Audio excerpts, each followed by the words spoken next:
little rocket man, rocket fuel for the American economy.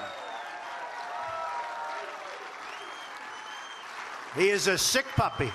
That from Missouri yesterday, President Trump taking aim at the North Korean leader only hours after threatening new sanctions on Pyongyang for this latest missile launch. That video released only hours ago.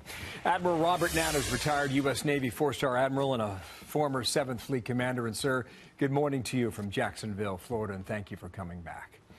Good morning, Bill. Where are we headed, sir? Well, there's no doubt that I agree with Ambassador Haley. We're closer to war now than we were a year ago with North Korea, but we're not ready for military action by a long stretch.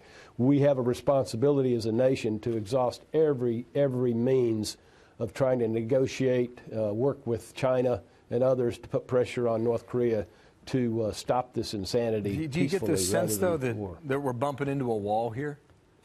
It doesn't look good right now. Kim Jong-un is not responding to the kind of pressure that he should respond to. No.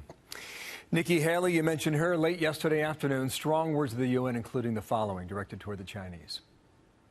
We have come to the point that China must cut off the oil from North Korea.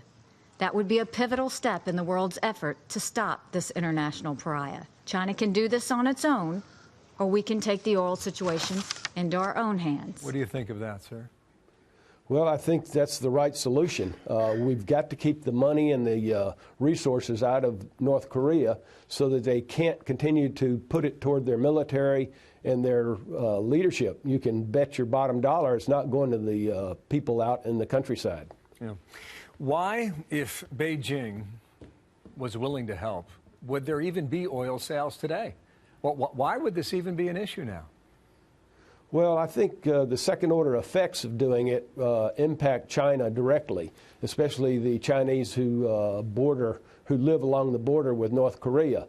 So they're concerned about that, and they're worried about the stability in North Korea generally. So they've got some real concerns here, but they can do more. They have done more in the past.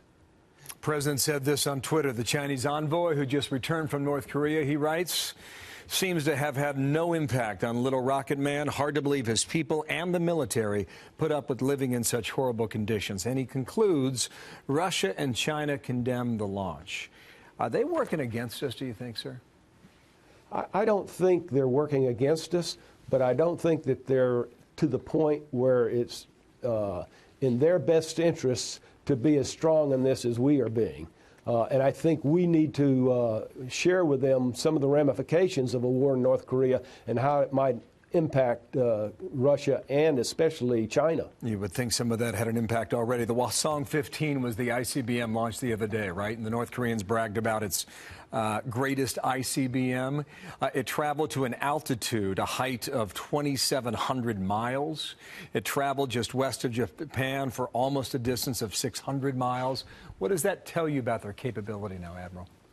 Well, they're achieving the capability that they set out to achieve 10, 15 years ago.